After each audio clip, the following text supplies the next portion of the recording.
বিসমিল্লাহির রহমানির রহিম। আসসালামু আলাইকুম।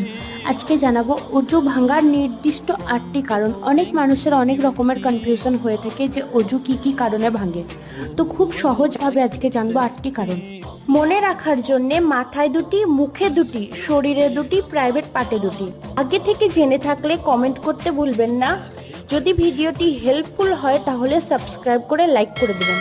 মাথায় দুটি হচ্ছে কোনো ব্যক্তি যদি অজু করে ঘুমিয়ে যায় বা পাগল হয়ে যায় তাহলে তার স্মৃতিশক্তি থাকে না, তখন সে কি করছে নিজেও জানে না, তাই অজু থাকবে না।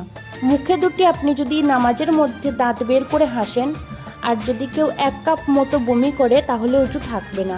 শরীরে দুটি, যদি আপনার শরীর থেকে 1 কাপ মতো রক্ত বের হয় বা পুঁজ বের হয় তাহলে অজু থাকবে না। শেষের দুটি হচ্ছে আপনি টয়লেট গেছেন, বাথরুম গেছেন বা আপনি বাইপাস করেছেন এবং শারীরিক সম্পর্ক করেছেন তাহলে অজু থাকবে না।